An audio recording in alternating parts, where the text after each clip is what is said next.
G'day, ZiggyD here, and welcome to the level 40 recap for my Ice Shot Pure Evasion Ranger that I've been building. I'm currently level 42, and in terms of progression, I've pretty much just gotten into Act 2 and been farming Fell Shrine. I've done the Chamber of Sins quest, and that's about it. So not as far along in quests as I have been in previous level 40 recaps, and that's because since I'm still in hardcore, that's right, I'm still in hardcore, I've sort of been trying to make sure I'm on top of my gear and my level and things like that before progressing into dangerous quests and things like that. So trying to stay alive. If I can keep this character alive to the end game in hardcore, I'll be pretty happy. So far it's been going really well.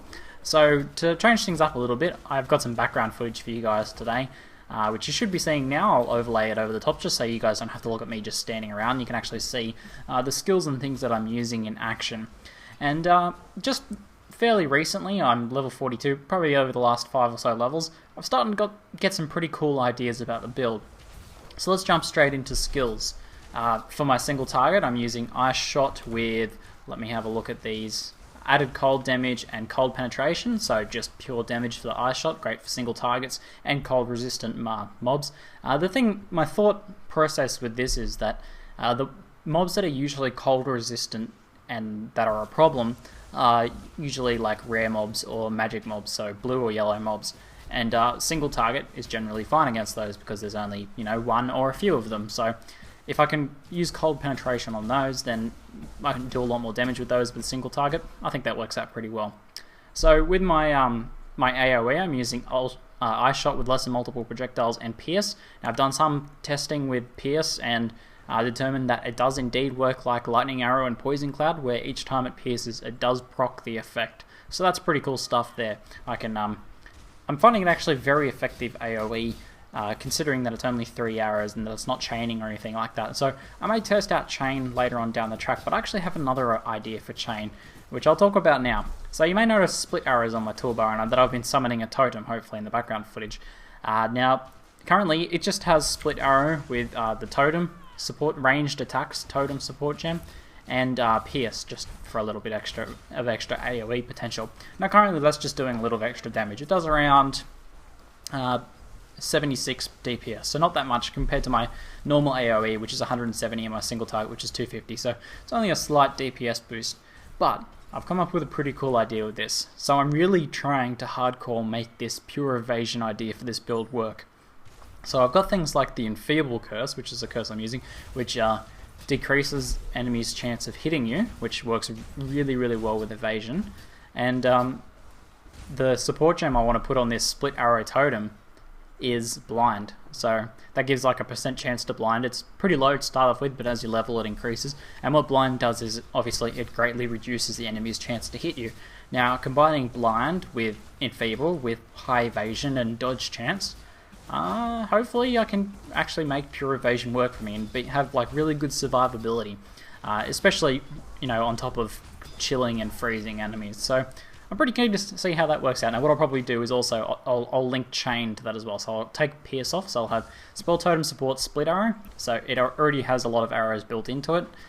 Chaining, so they hit lots of different mobs, so basically each time the totem shoots it has, you know, like a 20% chance to apply blind, and it's chaining multiple times, so it's hitting multiple mobs, you know, multiple times and things like that, and hopefully everything gets blinded pretty quickly. Obviously, this is all theory crafting at this point, and I haven't had a chance to test it yet because I don't have chain or blind, but hopefully I can get those pretty soon, and I'll do some serious testing on that, and I'm pretty keen to see how it works out. Ranged attack totem is something that I've always wanted to use a bit more, but I've seen it used on things like explosive arrows, and thought it's pretty cool, like I want to see it used more, so if I can make this work out with a split arrow, then that'd be pretty cool. I'm pretty keen to see how that goes out. So for the other curse I've been using is Frostbite. I typically use Frostbite when I'm farming, like in Fell Shrine here. It just increases chance to freeze and increases ice damage, pretty basic stuff.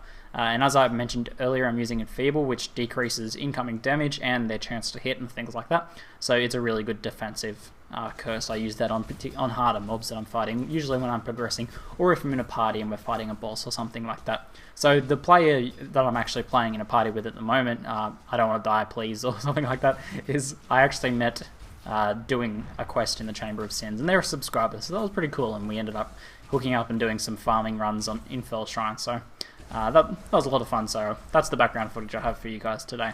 Now in terms of aura, I'm running Grace, which is obviously essential for a pure evasion build, gives a big evasion bonus. I'm also using Clarity, with which is just for that mana regen. I was having some severe mana problems before I started using Clarity. I've only leveled Clarity up to level 2. Eventually I'll probably take it to level 4, though it depends on my mana, and I probably won't take it beyond that. Clarity, the mana reserved, really jumps up quickly, but with a build like this, I probably won't need too much more regen than what it offers.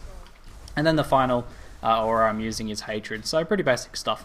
Now I'll just cut over to the footage of me just standing here, and I'll show you guys the gear that I'm using currently and things like that. So I managed to roll this semi-decent death bow. I've showed that off in an earlier video. I was talking about attack speed. It's about time for an upgrade on bow, so I'm looking for an upgrade on that. I've got an increased elemental damage with weapons. Quiver, that's pretty much something you always want to try and roll on quivers on jewelry if you can. I'm using an Onyx Amulet at the moment because I'm having trouble supporting some of my gems, so if you're leveling up this build similar to this, you might need to dip into an Onyx Amulet and possibly also a Strength Belt, which is what I'm using at the moment. So pretty basic stuff, just got some stun duration and things like that on the belt. Life, I'm mostly going for life, because the thing about evasion is, although it's not completely random like a lot of people believe, you are still going to get hit some of the time, so you need to have a really good health buffer to be able to survive that. In fact, I recommend within a pure evasion build to have, well, besides as much health as you can get, possibly even more health in someone who has a lot of mitigation. So I'm going to be going for a lot of health in the passive tree.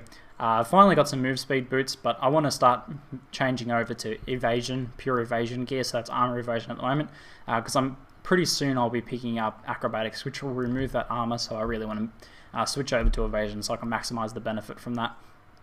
Just some life, pretty much on everything else, trying to max out as much life as I can from each thing, and chaos resistance. Actually, I've got a pretty decent chaos resist hood here.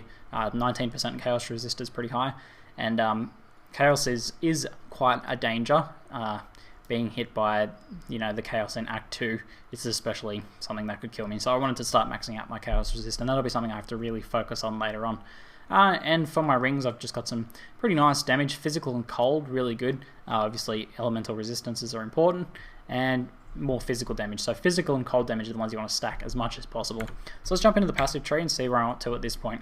So still filled out the starting area there, and I've gone up to here and gotten the evasion and reflexes nodes through there.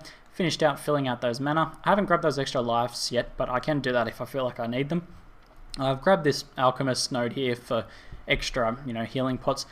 Damage tends to be fairly spiky in an evasion-based build, so you want to be able to heal quickly and a lot. So I'm using like these insta-heal seething giant flask here, which is reduced amount recovered but instant recovery. So it recovers 220, but with that trait there, that passive trait, it increases the amount that I'm healing, so that's pretty good stuff.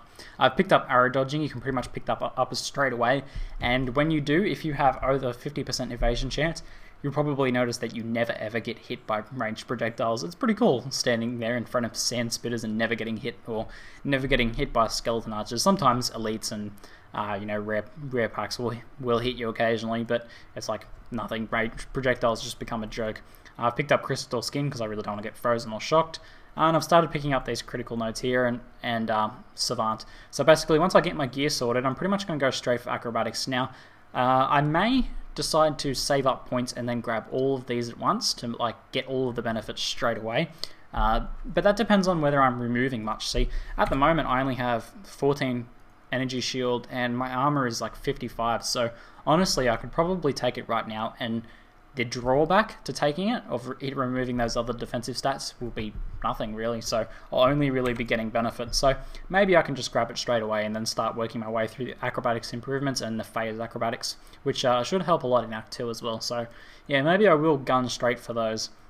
And then from there, I've actually really been thinking a lot about this build, and I actually planned out another build that came up through the center, grabbed Iron Grip, and we're headed into the Marauder and Templar areas for amplify AoE damage and lots of extra health and things like that, versus my current planned one, which is to go up into the Shadow area.